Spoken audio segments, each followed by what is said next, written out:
Welcome to Startup Success, the podcast for startup founders and investors. Here you'll find stories of success from others in the trenches as they work to scale some of the fastest growing startups in the world. Stories that will help you in your own journey. Startup Success starts now. Welcome to Startup Success. Today we have Juntae DeLane in studio, who is the founder of Digital Delane. Welcome. Hey, how's it going? It's great to see you. Thanks for being Likewise. here today. So Likewise. we're going to talk all things branding and digital for our startup founders listening, which I'm excited to get into. But just so we can get to know you, would you mind sharing a little bit about your background and how you got to the founding of your firm? Yeah, so I started my marketing career as a DJ, as a college DJ. As I mentioned earlier, I went to UC Berkeley for my undergrad, and I focused on helping other local artists and bands in the Bay Area to help build a fan base. That led me to start a social network that competed with some other guy back east who starting a network only for college students I thought would never actually take off. But that founder's worth, what, $63 billion now? So there's that. Right. So I stuck my big toe in the water of social networks, and it was called Bay Events, and really was focused on that and promoting music artists through that platform, as well as establishing a fan base through MySpace. And so, yeah, back in the day. Mm-hmm. And so that was my first foray into marketing, connecting my love of music and being a DJ. And from there, I started to really grow within the field and start to take on other larger artists from major record labels. I essentially was that guy in the Bay Area for all the local promo when it comes to music, in particular hip hop music.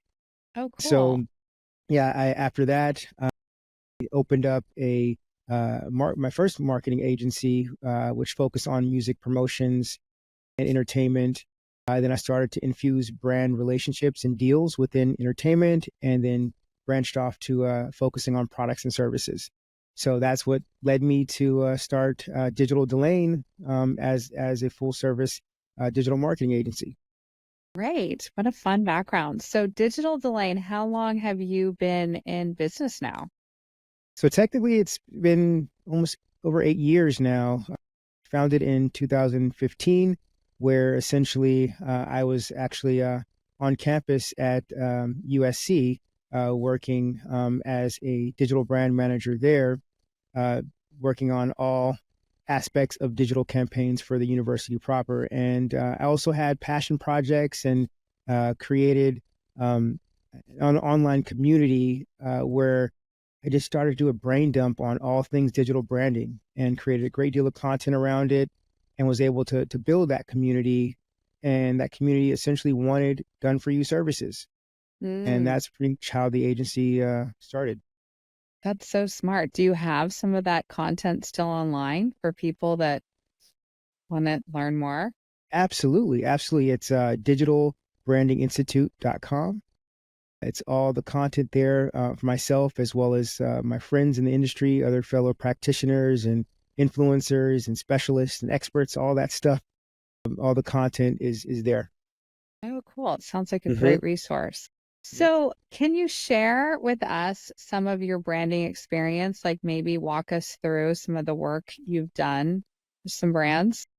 Yeah. So, I think first and foremost, when we talk about, branding, and in particular digital branding, I have defined digital branding as your identity, your visibility, and your credibility in the space. Now there's more of a holistic marketing that is needed in order to really truly convert your target audience. Because nowadays, as I'm sure you know, your audience is becoming savvier. Mm-hmm. Pretty much everyone's a marketer, right? Everyone can think they are a marketer, right? And so a lot of the marketing tactics that we once employed 5-10 years ago obviously are not going to work. But when we think about building a brand around our offering, we focus on more than just building a website or having paid media or SEO. All of these Mhm. things are channels and touch points that your target audience is ultimately going to connect with and engage with before they even do business with you, right? Right. And then you have that along with the leader of the brand. In this case, is founders are Mhm. oftentimes the face of their organizations, and now, especially when you look at the likes of Steve Jobs, Elon Musk, Jeff Bezos, so on and so forth, they are the face of their brand. So people are connecting with those individuals. So as you begin to flesh out your overarching digital brand, your personal brand also plays a major role in that, which is why no channel can be stuck in a vacuum. We have to think about how we're going to market and position ourselves in this digital space from a brand perspective so that all touch points are covered. That makes a lot of sense, especially like you can't be in a vacuum because people are interacting with you in so many different ways nowadays, right?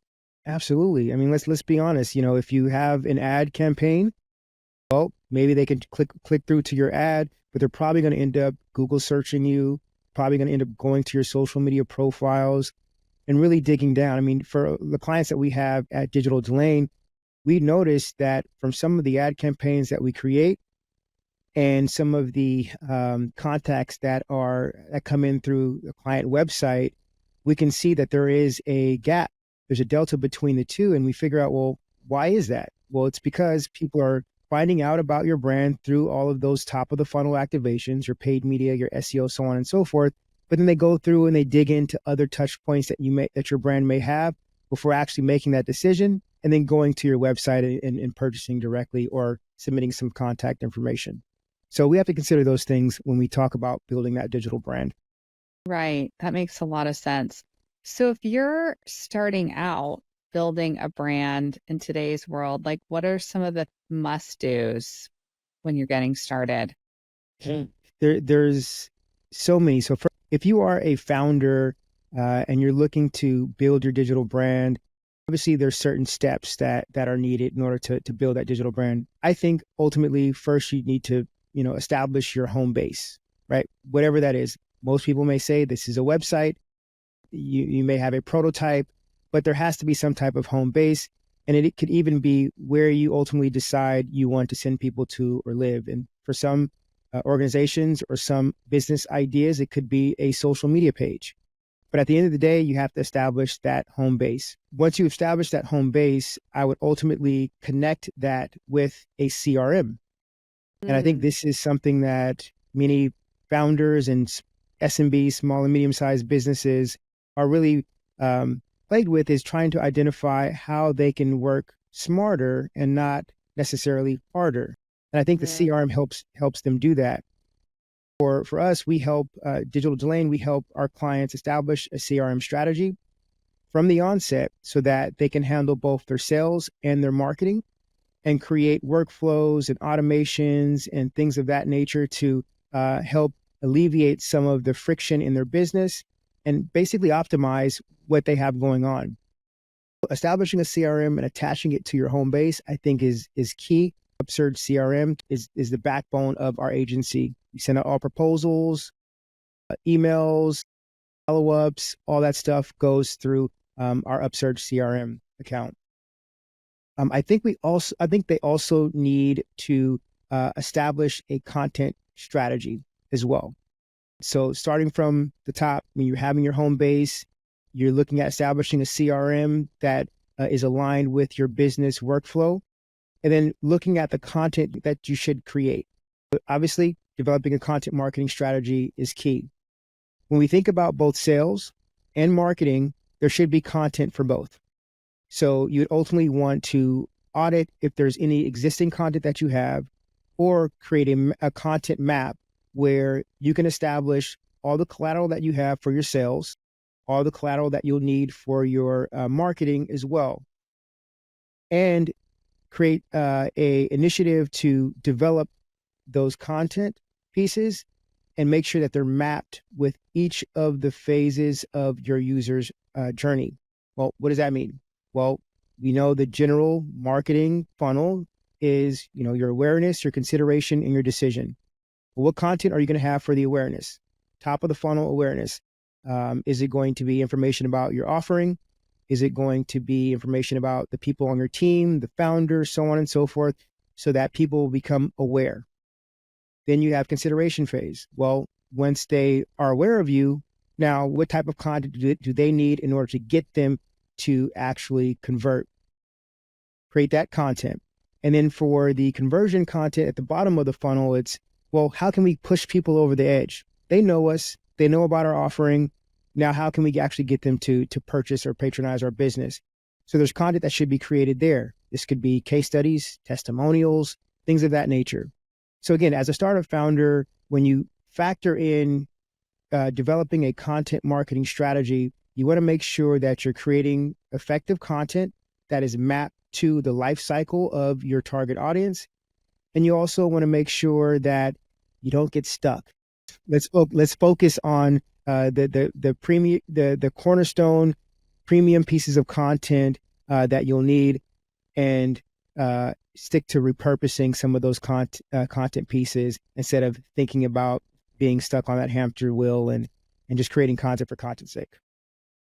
Wow, you know your stuff. Okay. I would say to everybody listening, you should play that back like 3 or 4 times and I know take it's pretty notes. dense.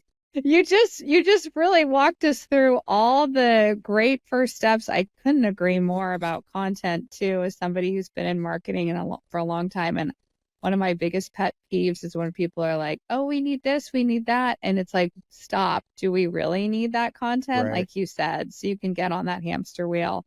That was really helpful. Let Good. me ask you something that people always wonder when they're starting a company. What about SEO?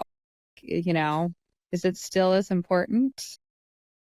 So that's interesting. I think SEO is still important. I just think it's different now. Okay.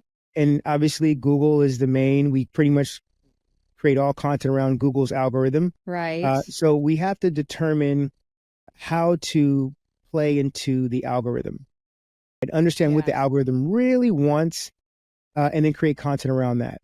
So Mhm. if you're not familiar with the latest algorithm update from Google, it's the EAT. It's the experience, the expertise, authority, and trustworthiness. Yes. And so there's an extra E that's added on that, and I believe it's expertise.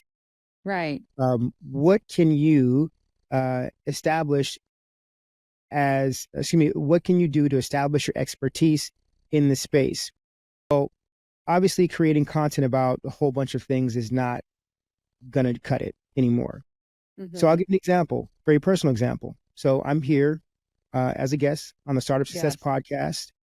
The Startup Success Podcast is probably going to have these show notes and a link back, Yes. right?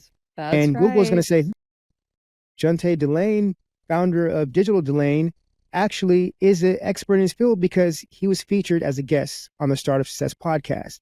These are social brand signals Mhm. that the algorithm factors in when trying to determine, out of all the people that are making content, we know there are a lot, especially with Mhm. AI, right? Right. Who is the actual experts and can back Right. up what they're saying? And so it all makes sense, right? When you think about serving the best product out to your clients, you ultimately want to yield search results that are truthful and that are from experts, regardless Right. of how many backlinks they have, how beefy their content is. Right. These are the brand signals that are important when it comes to SEO. I like that answer. I like how you call them brand signals. I think that makes a lot of sense. I want to walk back to something you said too, and that's about a CRM. I think a CRM is critical, but so many founders and small business owners are hesitant, right, to go there because it can be expensive. Just walk us through a little more detail around that and why it's so important. So it's man, it's so important because, for one, essentially, especially for teams that are small, if you're a lone soul, if you have a small team, having a CRM is so impactful because essentially you're going to multiply yourself, right? You don't Hmm. have to remember to touch base with individuals. You can have behaviors that trigger certain communications that may go out. Um, it's critical. And I think that small business owners in particular, they don't really focus enough on a CRM. And it's partially because they probably just don't know the functionalities, or to your point, it's just an expensive endeavor. And the learning curve is great, right? You have to Right. have someone there that understands your business, workflows, and then be able to create a strategy in that CRM to do so. I mean, we do this for our clients, and it's about a 3-month process, and we take them under our wing. We really understand their business process and business model, and then map out a CRM strategy. And I know a lot of the friction there could be really understanding your business model and what you want to do, Right. right? And some of those thoughts are half baked, and going through a CRM development process and the strategy is really going to surface a lot of those potential points of friction in the business, and it'll force you to try to find a solution. And that's what ultimately we provide for our clients at Digital Delane, is the opportunity to look at their business, focus on their goals, their target audience, and use a tool such as a CRM, amongst others, in order to attract and convert those audience members. Makes a lot of sense. Mm-hmm. So we would be amiss here if we didn't talk about social media in this day and age. I mean, Yeah. where are your thoughts? There's so many new channels, right? There is. With regard to social, I think that most brands are built on social nowadays. And of course, it depends upon the specific industry in terms of the impact of that channel. But ultimately, I think all brands are built on social. So when we think about, as a founder, establishing our brands, oftentimes perception is reality, right? And so the things that we do within our personal lives, the things that we do for our business, this is just a way to keep in touch with people. And I think as a founder, all founders should be fairly active on social media, because you're going to want something from that network that you've built through social. You're going to want a potential investor to know all the things that you're doing with regard to how it contributes to the business, things that showcase how innovative you are, not just your product, but you as a person. Because obviously, when it comes to investment, people are investing in people as well as business. And so that leveraging social media is certainly going to help. You may also need some help for an initiative that you're doing. Well, you can tap immediately into your social network, because they ultimately are going to help you solve problems as you go on throughout your founder journey. So I think it's critically important to be active on social media as a founder. And I certainly believe that most brands are built on social media. So that's essentially imperative. And so based on the companies that you work for, I mean, I have this feeling that not all social media channels are appropriate for each brand. I think there's differentiators if you're B2B or B2C. I mean, what are your thoughts? Yeah, I think that each social network should have its own strategy. Okay. And the social networks that really stick out to me in terms of being an outlier across main social strategies is LinkedIn, as an example. But you can certainly argue that LinkedIn is starting to become a little bit more personal, less suit and ties, more memes, and other what did you eat for dinner? So I have my opinion about that. But essentially, LinkedIn is an outlier there with regard to, you should have a separate strategy for LinkedIn in particular. Okay. That strategy could revolve around your employer branding when you are looking for talented individuals. Also, if you're looking for investment and so on, there could be individuals on there as well. So your tone of voice, the content strategy, the topics in which you focus on for LinkedIn in particular, is more than likely going to be different than you would on, let's say, one of the major networks such as Facebook or Instagram. Right. I think Twitter is almost the same thing there, in terms of the strategy should be around obviously relevancy and frequency. You're going to increase your frequency of post on Twitter itself, obviously, because the lifespan of a tweet is a lot shorter than the lifespan of a Facebook post, right? So you're going to want to post more frequently on that. And then when looking at, your core audiences, where people are based upon B2B, B2C, based upon specific industries, I think that you can pretty much know that all of your audience is pretty much on all profiles. However, when they log into those social networks, their mindset may be a little different. When you log into LinkedIn, you're probably going to be ready for business, have some professional talk. When you log into Facebook or Instagram, maybe a little bit different, right? Facebook, you're probably looking at family photos, things like that. Instagram, you're looking for, what's kind of going on in the space. Twitter, you could be, or TikTok, you could be looking for specific trends as an example, but you may not be as receptive to certain things. Just like in any physical place that you may go to, right? Ultimately, your mindset is different when you walk in different doors. Right. So if you are looking to attract people across the gamut of social networks, you can still reach out to that same person that you reach out on LinkedIn, on Facebook, but the conversation is different.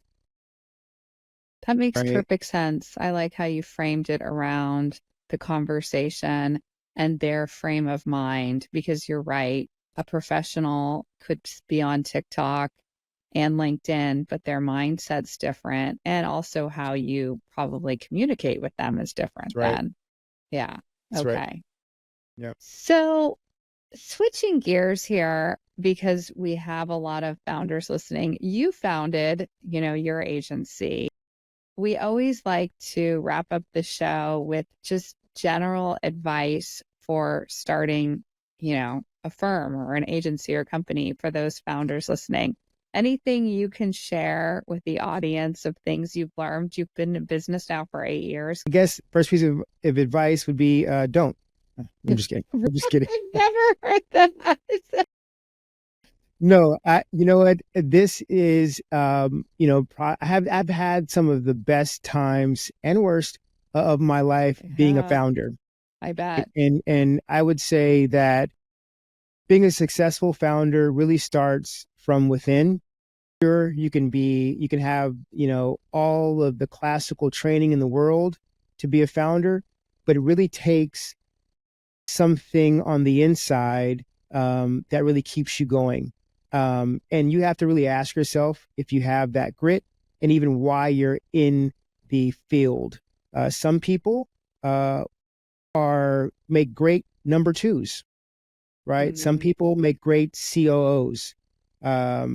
But it's those other intangibles and nuances that could be very difficult to swallow. For example, most of the times, I'm sure you founders who are listening can attest to this, you're probably the last person getting paid, right? You may have a team of people who have their livelihood that depends upon your creativity and your ingenuity, right? And so it's critical for you to do that internal self-check to determine if you have what it takes.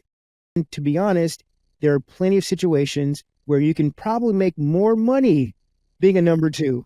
Right. It's true. So kind of looking at, your motivation, figure that out and make sure you're in proximity with people that ultimately can complement what you ultimately are looking to do. So that would be my suggestion for any founders here.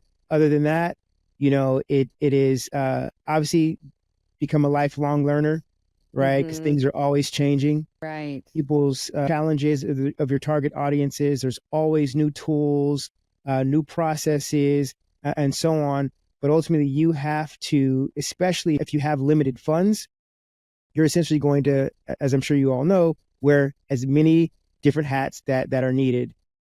So until you are able to have all the pieces put together, you obviously have to find someone to assist and complement any challenges that you may have or any weakness that you may have as a founder.